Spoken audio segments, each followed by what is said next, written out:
The following is a presentation of Project Independence and WCWP. Project Independence is the Aging in Place initiative of the town of North Hempstead. We provide programs and services designed to assist and support the older town residents who wish to remain in their homes as they age. If we don't currently provide a service, we will try and connect you to that service. Call 311 or 869-6311 to get more information or receive services.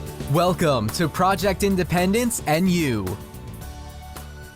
Welcome to Senior Talk Radio here on 88.1 FM and WCWP.org. This is Project Independence and You. I'm your host, John Ryan, and my co-host today is Otto Los. Morning, John. Good morning, Otto. We are very, very fortunate today to have a very special guest with us. Not only is he a sensei, he is my son-in-law, and I couldn't be prouder of anybody as the work that this guy does. He's married to my youngest daughter, Brittany. And I think I've even told the story that, a lot of times when I'm in my den, I have a blanket on. And when this little guy comes in, if I don't have my blanket on, he takes the blanket off the chair and brings it to me. As soon as he walks in, off comes the blanket and he brings it to me. He's a wonderful, wonderful guy. But that comes from his father. And Matt is not only a dedicated husband, father, and son-in-law. He runs a Tiger Showman fitness class, the school out of Huntington. So good morning, Matt. How are you? Good morning, John. How are you? Good. Good morning, everybody.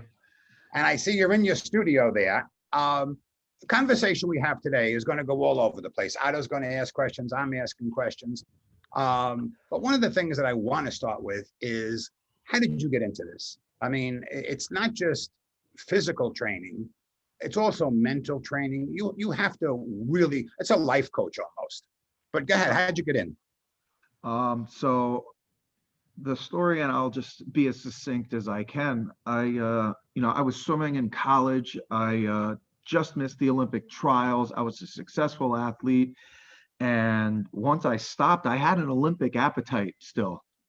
And I had a sedentary lifestyle. So the calories were coming in, but I wasn't burning them.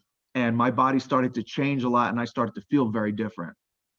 One of my friends asked me, I'm part of something special. Why don't you come in and take this karate class with me? And I laughed it off once, twice.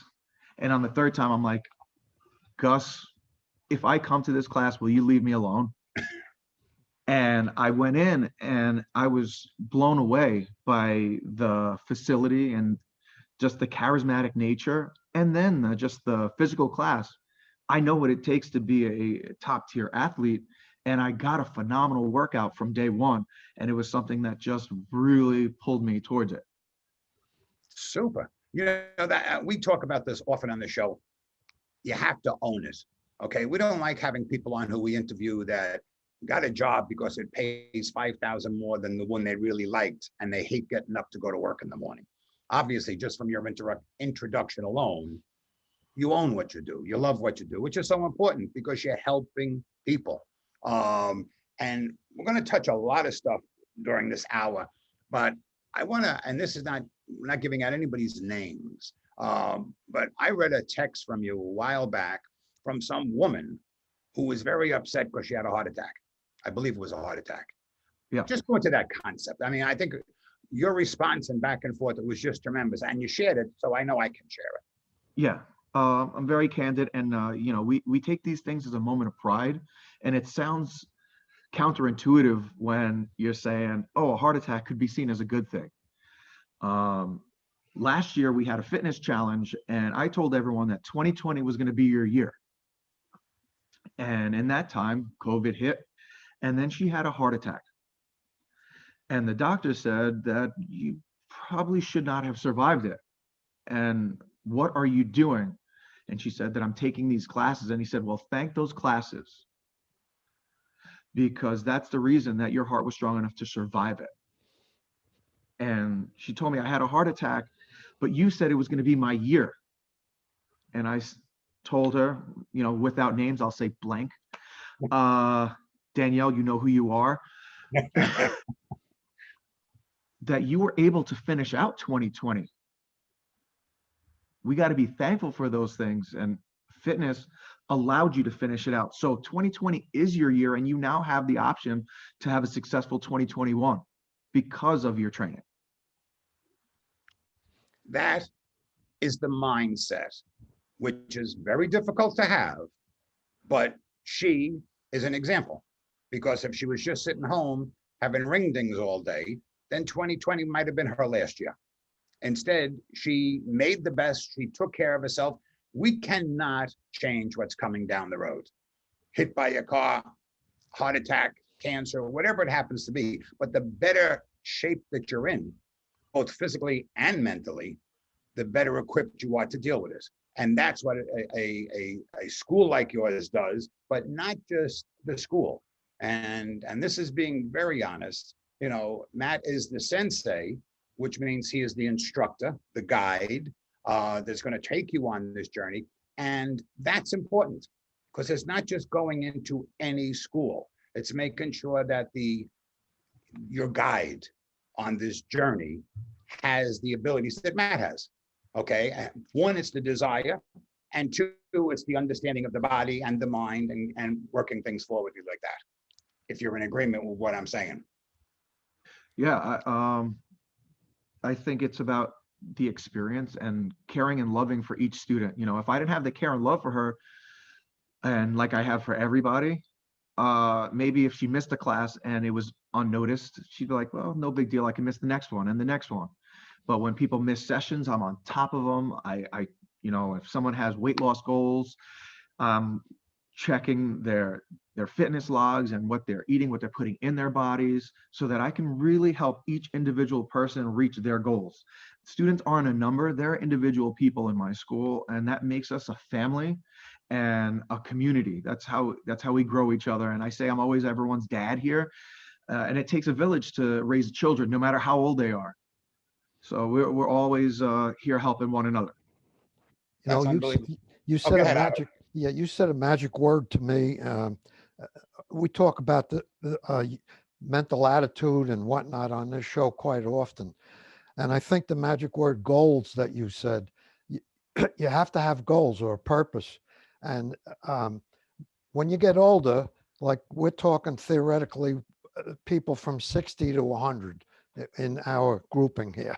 And my belief is that you have to have the goals. First of all, you want mobility. You want to be able to get around. You know, maybe it sounds pretty basic, but if you can't get around, that's not so good. And then you want to have the ability to be able to do something, you know, have some strength that allows you to do something.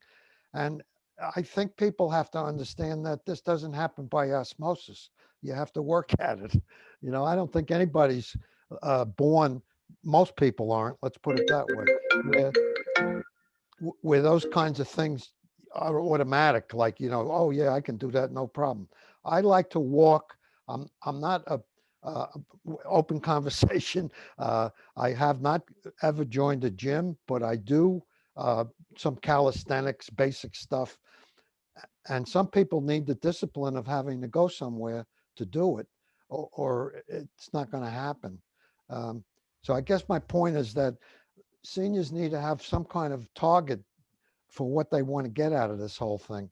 To me, it would be mobility, maintain your health and your mind all working together. And I think that's what you're kind of saying here. That It's funny because I had actually spoken to John earlier, and we were talking about just like, you know, what do you do? What do you get out of it? And you know, I was talking about, and specifically my seniors, oftentimes we're looking for a magic pill or a quick fix to feel better. And I believe that, you know, fitness and you being active is why you can stay active. So the Fountain of Youth, some people look for it as it's a place. We made it in pop culture that it has to be a tangible thing and you jump in and you feel great. But what if the Fountain of Youth was actually a journey? And it's just a metaphorical phrase.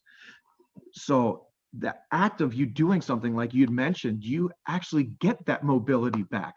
you have that place to be. It gives you motivation as well. And when your motivation falters, I step in as that discipline, because not everyone is disciplined to do the right thing all the time. You need the guide, like John said, to keep you on the path. I mean, the highways have road signs, so we know how fast to go, how slow to go, where our turnoff is. Why not in life? It shouldn't be a haphazard situation. It's something that doesn't happen by accident. I tell my students often, winning's a habit, losing is a habit. Winners win, losers lose. We want to always find that positive outlet so that we can stay winning for however long we're on this earth. I agree 100%. I also like a phrase though, you have to be positive, but you don't want to be blindly optimistic either. Don't think that just because you go to a place or you do exercise, that all of a sudden you're going to be in the Olympics next year. Reality is for you, walking around your house might be the equivalent of being in the Olympics. What's real for what you can really accomplish, I think is important to understand, in my opinion. That's taught in my school as well. We manage our expectations. It's never about the output, because there are other people that are physically gifted that can just do the movements and go 0 to 100 for the entire session. And great for them. But then there's people that might struggle through it. Now, the person who's physically gifted going through all those motions might be giving me 80% effort. Now, the person who struggles and maybe does 4 or 5 of those motions, that's 100% of their day. They're the real winner there. It's not about the output. It's really about what you put into our sessions that make the magic happen. Everyone's journey is their own. So we do manage expectations, of course. And as long as you give me 100% effort, we're all winners. Well, Go ahead, Otto, you keep going. I'm sorry, but like for a senior, maybe just having enough strength to open a jar is a big deal, or to be able to reach up and put a light bulb in. I guess the point again is just to be realistic about what your goal should be. And I think you're saying that very nicely. Thank you. You're saying it wonderfully, and it's so true, because many people don't join something or don't get into it because they can't do it the best. And if everybody walks a mile, well, I don't want to go I know Otto walks on the weekends. I don't want to go with Otto because I'm not going to be able to walk as much as Otto can walk. But guess what? So if I go halfway, there's going to be an end point, and I'll go to the end point and I'll wait for them to catch up. And then I did something versus nothing. And by you instilling that in your students from all ages, because I know you have very young kids and seniors that are participating, that's a life lesson. That is not just an exercise lesson. That's the way you have to deal with anything in life. And we're having a wonderful conversation with Matt Castillo, who is the owner, operator, and more importantly, the sensei of Tiger Schulman in Huntington.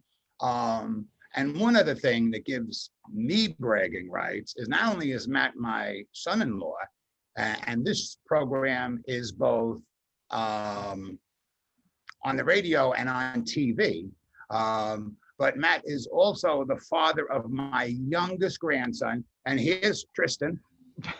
Okay, look at that little guy.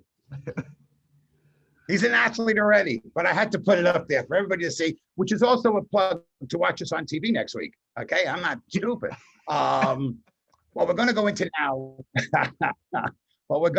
now, Matt, is self-defense. This is a senior program, and we're going to be talking about, we're going to get into food, we're going to get into lots of different things, but Otto brought it up just at the break, and the importance of, I suppose, basic moves for seniors to be aware, because unfortunately they are victims all the time. Yeah. So Otto, do you have any questions initially for me, or would you like me to just start? Well, I guess the first thing is we again talk mind, physical. From the mind perspective, what kind of suggestions do you have for people who are older? How should they think like self-defense? I think self-defense for me personally, and this is something that I will always instill in my son as he gets older, is self-defense is a mindset, and you have to train that confidence. I believe that seniors become victims the same reason why a smaller, frail person is a victim, and it's fear. As you get older and you're not moving around as much, you can't move as much, you don't feel like you're as strong, you carry that. And, you know, truth be told, the people that are predators prey on that. They prey on that fear. They don't look at the biggest, strongest person to attack. They look at the easiest target. And it's young kids and it's seniors. But when you come in and you start to do a little something and realize that I have a can do, I can do this, you walk with a certain sense of confidence that eliminates that fear that you carry, and it takes away the target off of you. Yeah, I've read in your article, how you carry yourself. If you're able to, don't shuffle, walk like you can really walk, and don't look like an easy target. Um, the other one is just be. I think you have to be aware of what's going on around you. If you see something that looks like a problem, uh, yeah, I have to think about that and maybe go another way or do whatever. I agree up until one point. It's when your body language is just as pronounced as the spoken word. So when you're nervous, generally you look down, you shuffle. It's like that look of shame when your parents yell at you, I'm disappointed, you look down.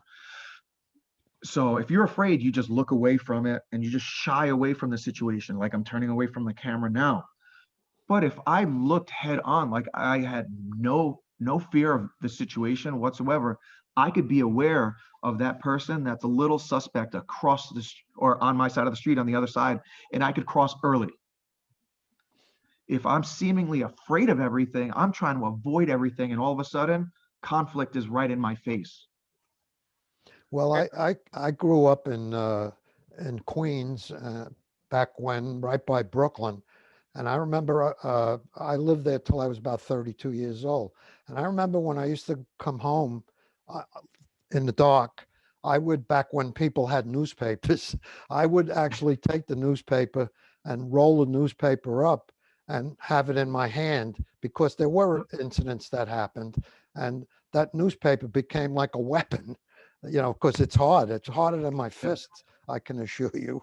Um, and that was, just a mental thing that I had back then. And I wasn't that old. I was maybe 30, but I just thought it was a good idea. Um, and so I'm saying, I guess, is maybe you got to think a little bit about some kind of tool you might have with you, if you will. Just following up on what Matt said, and now even though what just Otto said, it does go to how you carry yourself. You needed that newspaper, which was your little extra boost of courage. When you watch some of these shows where there's always a bully, the bully doesn't walk up to someone like Matt who's walking down the street proud and standing up straight. The bully goes after the young kid who's hunched over and probably has glasses, maybe has a nerdy kind of outfit because he's not one of the cooler kids. And then he gets tripped and he gets his books thrown on the floor. And it really is, it's how you present yourself. And that goes into speaking, it goes into anything you do in life. When you walk into a room, there's certain people, when they walk into a room, they're here, even though they didn't say anything. People turn their head. And then there's people who will walk into a room, will be there for the 3 hours. And then I will even turn around and say, so-and-so wasn't here. And they say, oh yeah, he was or she was. I didn't even see them. I didn't even notice them. It's how you present yourself and how you choose to go through life.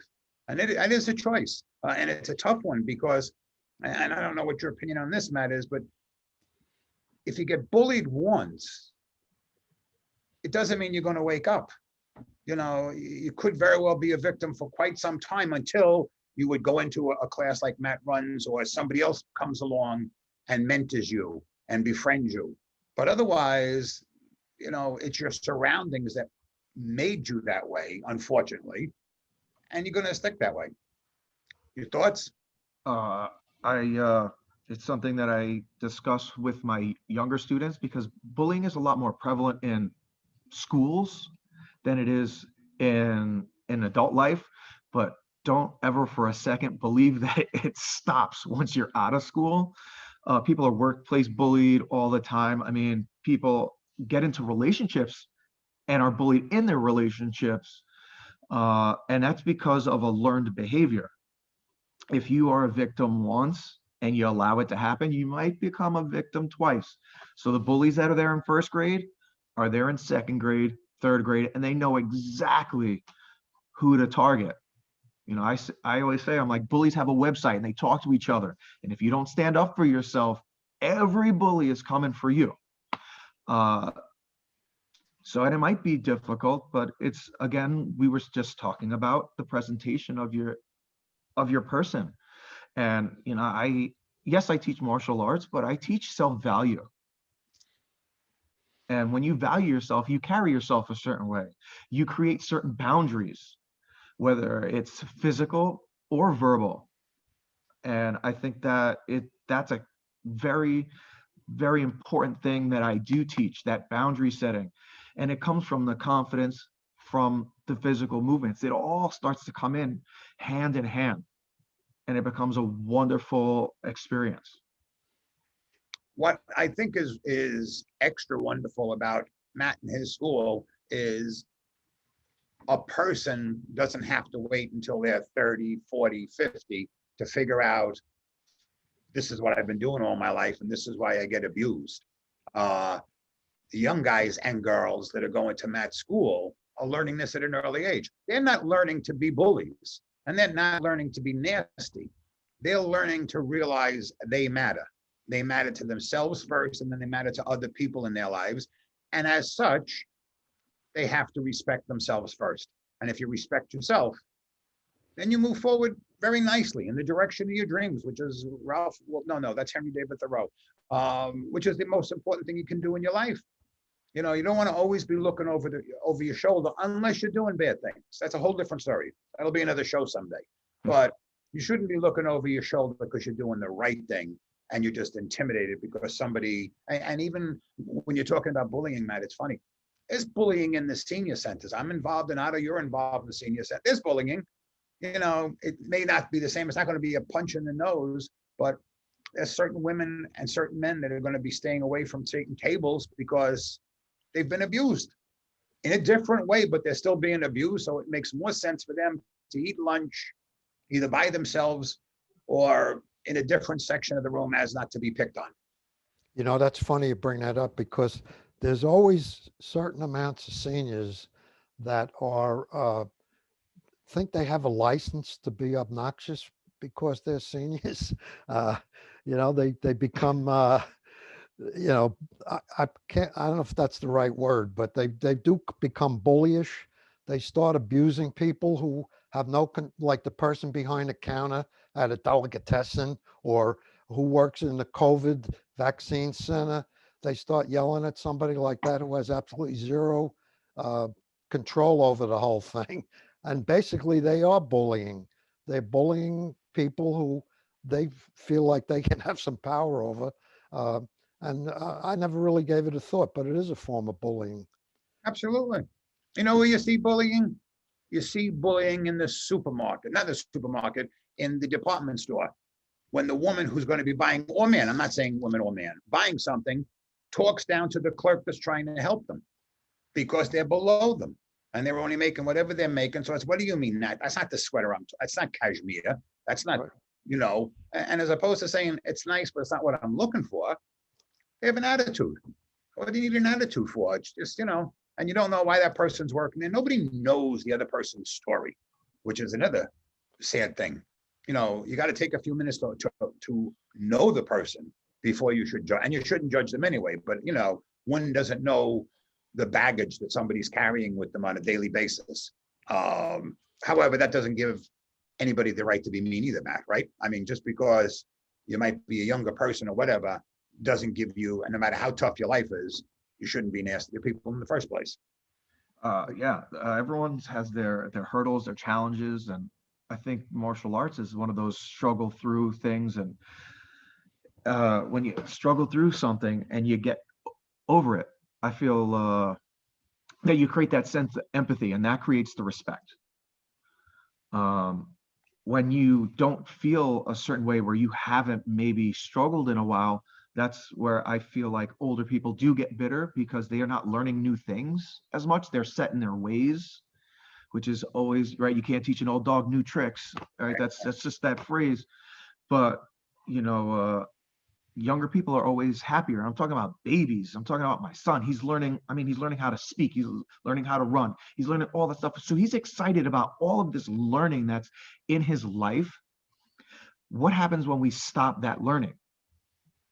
I think we just get set in our ways, and instead of taking in the world, we get bitter, and we have our way of doing things. And if it's not our way, it could be the highway. And that's where you get those people that are screaming at others and maybe looking down because they don't see it the way we see it. But when we're learning something new, we can empathize and learn to struggle and get through it together. And then all of a sudden you can relate to everybody's situation. What's a good phone number for somebody who wants to get in touch with you? The best number would be 631-462-0573. 631-462-0573. Yeah. And for anybody listening, you can just call 311 and get that number also. If you don't have a pen, call 311 during the week, and this way you can talk to Matt. Matt, I want to talk about two things. I know it's a little bit late because it's already commenced, but every year you do the 90-day challenge. Yeah. And then I want to talk about the background there in the actual studio, which looks tremendous. Let's start with the challenge, though. The purpose of it, what people do, and even now, if somebody was to join, they could still get involved in the challenge. You know, Yeah. they'll be a little bit late, but they'll get, Right. It says better late than never.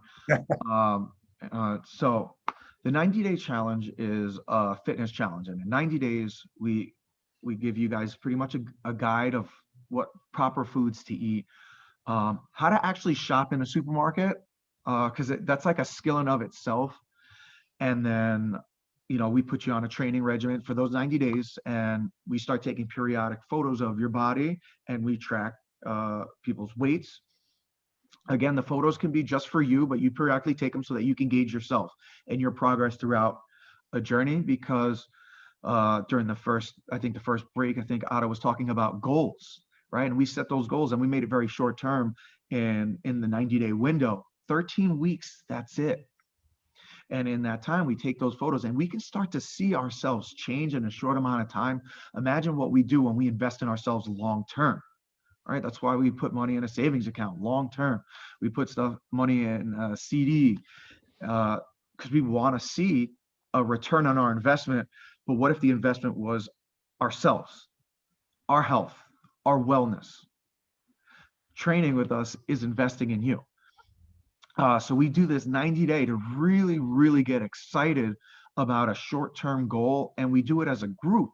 So we get that wonderful group mentality, because it's hard to stay disciplined when it's new to you. But so then we add the motivation on top of it by making it a challenge. I want to jump in here and say that while Matt is talking about the 90-day challenge, by no means is he talking about starvation, because on top of everything else Matt does, he's a phenomenal cook. And he has brought food over to us, and he actually takes requests now from me. But it's the truth. Like, John, would you be interested if I tried to make? I say, and there's an example. He's not just living on, a piece of white chicken and a glass of water. They're flavorful meals, and they run the gamut. So you're not sacrificing. You're right. You're setting up yourself. You're setting up goals, and your analogy in reference to finances is so significant, because you're putting away money for tomorrow. There has to be a balance. You need some to go shopping today, or go to the movies, or whatever you're going to be doing. But tomorrow is still coming. And that woman you spoke to earlier, Nobody knows when that dark day is going to come, and she survived it very well because she planned. She didn't know she was planning for that. By putting yourself in shape today, you're planning for a better tomorrow, but you're not looking forward to a heart attack or any sort of a situation that debilitates you. And then it's very difficult to turn around and say, guess what? Because of my diet, because of my workout regimen, et cetera, I was able to withstand it. And I'm here today to talk about it, which is interesting. And I'm actually would like to just add to what you said, because it's not about starvation. And the craziest thing is, people always think that if I eat less, I will lose the weight. That's just, and there is some truth to that, but it is how you eat a little less. I have students that are starting to lose more weight because I've told them to eat more. And that is an alien concept to a lot of people. Your body is an efficient machine. So if you constantly fuel your body properly, about every 3 hours, your body is constantly burning that nutrition. Your body is an efficient machine that if you engorge and then don't eat for a long period of time, your body says, hold on, buddy. I don't know when the next meal is coming in. So the next thing that you put into your system, I'm going to save and store as fat, which is our long-term energy reserves.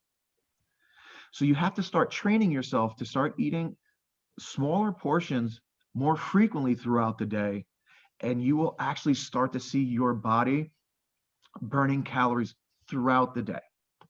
Little tip, start your morning with an ice cold glass of water. I know we like to go for coffee.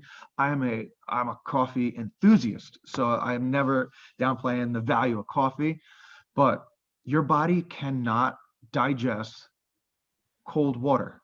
It has to be heated up through your body.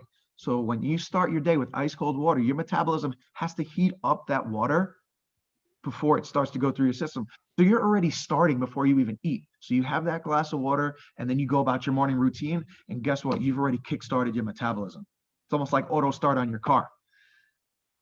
That's interesting, because I always heard have a glass of warm water because it's not going to do anything to you technically. It's just it's not going to do anything. You're right. But if you have cold water, it's going to do something in terms of starting up your metabolism and starting to burn calories. Very interesting. That is interesting. And going back years ago, just from a sharing perspective, I am not the 3-hour eater. I mean, I was much heavier than I am now, but many times my first meal of the day was dinner. I didn't have breakfast. I might have had coffee. I didn't have lunch. And then when I came home, of course, dinner was maybe a 3-hour ordeal. I mean, I just kept eating and eating and eating, but it was a once and done, which, and I know well before today's show that the importance of doing it in pieces from that, eat every couple of hours and keep it going. The ice water, I didn't understand. That's interesting. It really is. It's difficult to break out of your routine to start eating. I teach my classes back to back, and it becomes, I have to schedule when I can eat in my day, because it's so easy to get lost in work and focus and having family time and doing all those things that can distract us from the me time, that self-care time that when we start the 90-day challenge, we put 3-hour alarms in our phone. It just says snack, eat, and it's just a little constant reminder to just, hey, take a step back, slow down, and fuel your body, just like you take care of your car. You get oil changes and all that stuff. Putting this food in your body in a routine time, like I said, we're an efficient machine. We have to put the oil in. We got to put the right foods in at the right time, or the machine doesn't run the right way. And there's nothing wrong with taking food with you. Matt and Britt have stayed with us when they were in between houses and different times, but he'll prepare the food and take it to work. He's not running around when he's hungry trying to find and then winding up with ice cream or going across the street to get a hero sandwich. What you want on a given day, you'll make it the night before or make it for the week. I mean, sometimes you can make certain things and have it for a couple of days. You get salad and stuff in the beginning of the week. And you're controlling yourself. Because you know, at 11:30 to 12 o'clock, when I'm going to have the opportunity to eat, it's already set. I'm not trying to figure out what am I going to do, and then on the run, just grab a piece of pizza. Not that I'm saying pizza's bad, but everything is appropriate when it's appropriate, I suppose. Of course, John, pizza's my go-to food, so I will never shy away from, a good slice here and there, but everything in moderation, of course. You're talking about food for the week, and some people say that's difficult, but what do you call leftovers? So all you're doing is making glorified leftovers that have never been touched. So all I'm doing is I'm cooking in bulk and setting up my leftovers before I even had the meal. And they're ready to go. It's efficient, it's faster than fast food, and I know what I'm putting in my body. John, you mentioned a few minutes ago about only eating one meal for 3 hours at night. And that's a hard lesson for people to get. My father taught me at an early age that he thought breakfast was the most important meal of the day. That was after he had a problem with his stomach and he had to have surgery. My point being, I preach to my grandchildren, whoever will listen, my children, that you should eat breakfast. Yet they don't eat breakfast because they think they're going to lose weight by skipping breakfast and going right to lunch, or they don't want to take the time to eat breakfast. I don't know how you get that point across. That seems to be a tough one. I hear a lot of people say, oh, I don't eat breakfast. Well, that means you ate the last time, maybe 7 o'clock the night before, and your stomach and your body is going through 15, 18 hours without food. It doesn't make sense. Otto, it's in the name, and it's just that we change the pronunciation. It's right. We pronounce it breakfast, but it's break fast. When we sleep, your body is actually in a fasting state because for the however long you're sleeping, 6, 7, 8 hours, you're not doing any intake. The first thing we do is we should have that water and then break the fast to start the metabolism over again so that we can lose the weight. If we understand the definition of where the word came from, it becomes a much easier pill to swallow. And, this is part of what I do in teaching. I don't, it's not just punching and kicking, it's the education to become, an overall better, healthier individual. That's one thing that's very important that you just said, Matt, which I don't think people appreciate in general, talking about schools like yours. It's not just going there to learn how to kick or box or do any of those things. It's the total package of wellness is what you specifically are putting forth. So it's your diet, it's your mental state, it's your physical state, it's the package. Because honestly, I suppose, and you would know this better than me, you can't have somebody who's in perfect physical shape if their head's a disaster. And if they're eating garbage all the time, they might walk in and look good, but if their main meal consists of Tootsie Rolls, it doesn't, at the end of the day, you're not in good shape. Or if they hate everything about life in general, they might be a wonderful physical specimen, but they're dying inside. That doesn't do anybody any good either. It's the package, and which is the very, very most interesting thing that I've learned by talking with Matt over the years is his school is the package. It's not trying to make me the highest jumper, the best kicker, the best whatever. It's making me the best person I can be, mentally, spiritually, physically. You put the package together, and that's ultimately the way I perceive what Matt School is trying to come across with. And I just want to touch one thing before we go on to this last segment. Behind Matt is his actual studio. And you can see the distancing. Just talk about the studio for a second, because then I want to talk about the woman who came to you with a situation. Okay, I'm just going to briefly move my my chair really quick because I want you guys to see. I have these. Well, actually, you probably can't see with the sunlight. So every 7 feet or so, we have lines of demarcation, and everyone has their own training area so that we can remain socially distant. In the school, our students are wearing. I found sports masks that are a little bit easier to breathe with, but they still cover our face and they reduce that spread of germs coming in, which I believe has really brought the confidence in people coming back into places now. This is a scary time, and fear stops us from doing a lot of things. And just this little bit, I think it's a little bit, but it turns out that I'm going above and beyond CDC guidelines in my school because I want faith and confidence in my studio. And that's what is allowing my school to grow in a time where a lot of businesses are shutting down. And I'm not immune to COVID. You know, I took a major hit and I lost a lot of students because of the fear, but everyone's been coming back, and it's been phenomenal because of these lines, Okay. the masks, and realizing that I'm putting them first instead of the, you know, let's pack the place in, because if I have more people in the building, I will make more money. Right. They You know, realize that I value them, and now they value what I'm doing in return. in your total package of teaching, that's just one more thing that Matt's teaching is respect. Okay. And you're respecting them. They will respect you and they'll respect each other.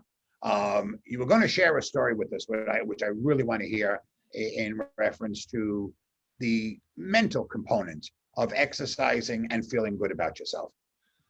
Yeah, and this story, I believe, hopefully may or may not resonate with your direct audience. I had this woman who was a senior come to me, and she wasn't fully candid on day one when she said, I need to do something, anything, something new, and this is something I'd always wanted to try.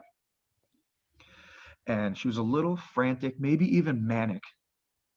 And I said, you seem upset. Can you come in tomorrow?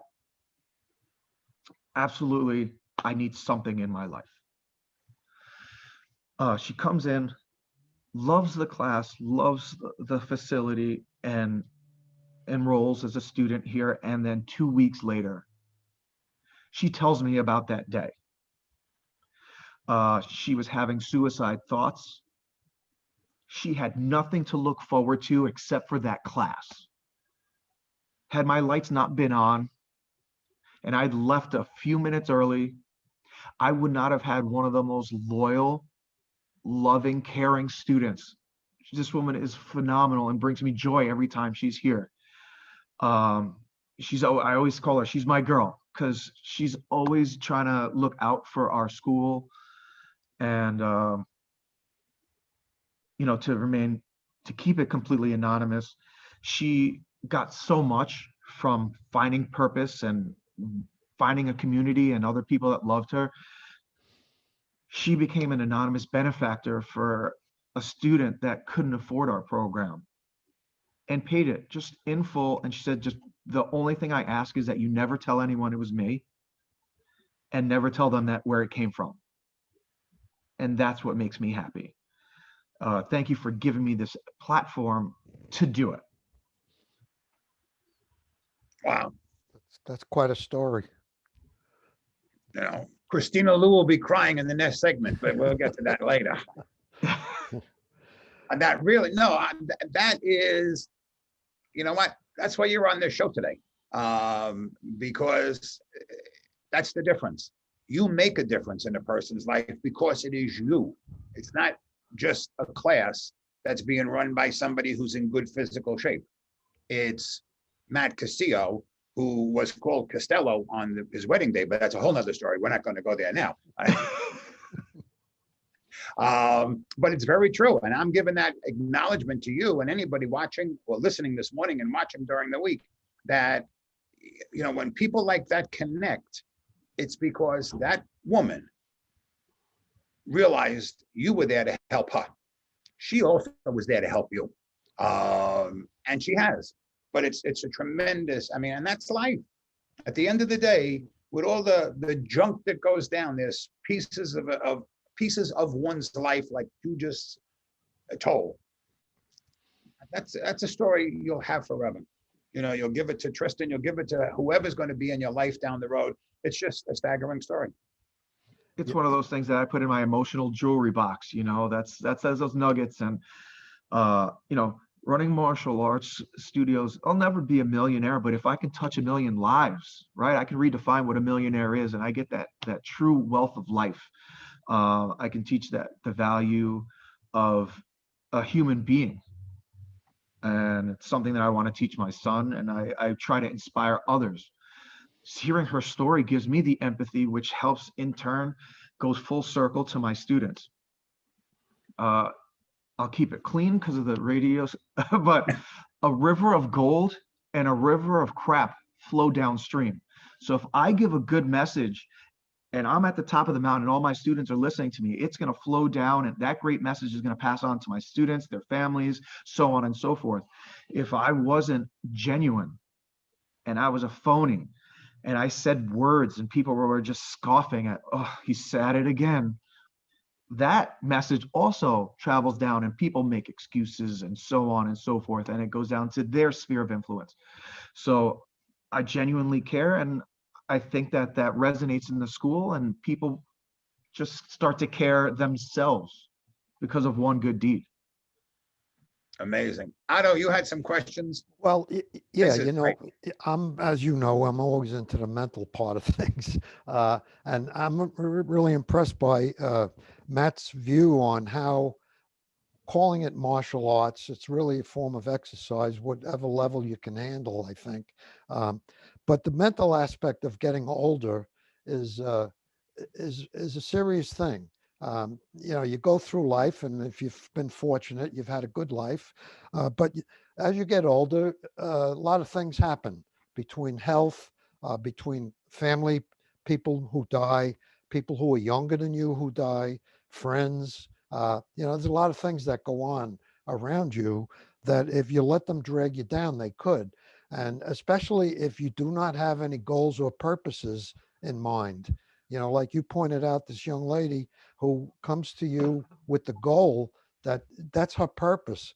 And I think it's so important for seniors, or anybody for that matter, to have a purpose or a goal, no matter what it may be. It may be just to get up and have that glass of cold water in the morning. It's all relative to what your realistic capabilities really are. If you can't hardly walk, maybe your goal is, I want to be able to at least walk the living room 5 times or whatever. Yep. So point being, what you're talking about to me is very, very valuable. What you contribute is very valuable. The fact that it's not just martial arts, it's this whole mental conditioning, if you will, that I think is very important. But anyhow, that's my point. No, it makes all the sense in the world, Otto. And we live in a world, and I think this probably will be one of the last major points that I can discuss, unless you guys have questions. But the last thing I really want to bring out to the community is, like, this country is run by big pharma, right? If you realize medication, but what if we were the medication? What if we lived in a world of preventative medicine, whether it's mental or physical medication, and health and wellness is a huge part of just a more balanced lifestyle. What if by you walking, you're probably less sick than your peers? You're more active, your heart is stronger because of the activity. Granted, we can't prevent everything, like John was talking about, cancer or car accidents. Those are just those things that just come at you. Life's not fair.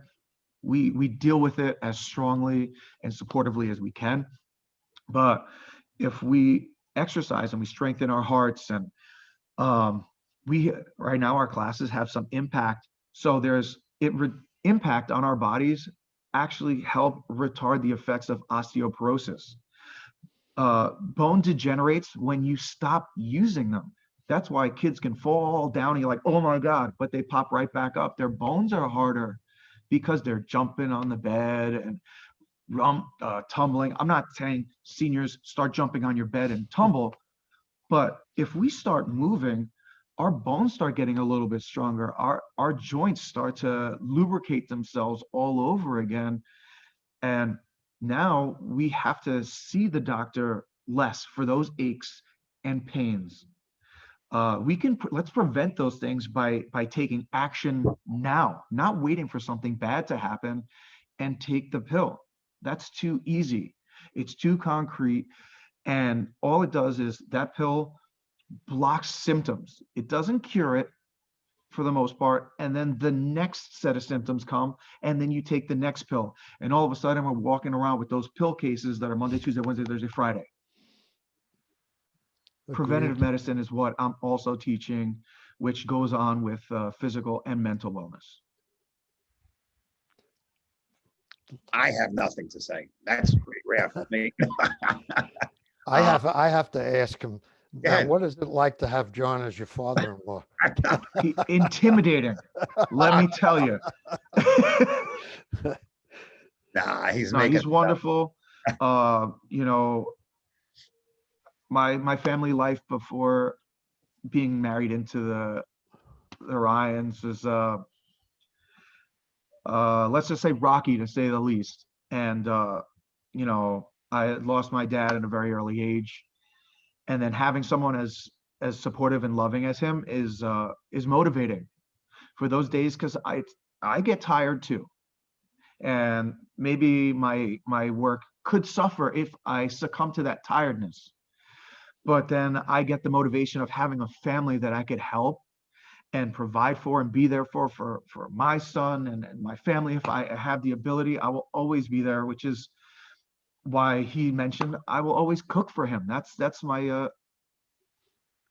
appreciation, and that's my way of showing I love you. Well, I have 3 son-in-laws, and relationships with in-laws, if they're not good, is not good for a family. And I'm fortunate also. I have 3 son-in-laws who I really love. I get along with them, and we like being with each other. And I think that's a blessing for John and you both, that 100%. you have that together, because a problem with in-laws can wreck families, and that's not good. I agree. Actually, we have to go. I'm getting the signal from Dan. Matt, I want to thank you so much. This was a wonderful, wonderful show, really beyond any expectation, but I do have my expectations from you, and you always meet them. I love you. Have a wonderful day. You've been listening to Senior Talk Radio here on 88.1 FM and WCWP.org. And we've heard from Matt Castillo, and his phone number is 631-462-0573. Thank you, everybody. Matt, have a great day. We'll talk soon.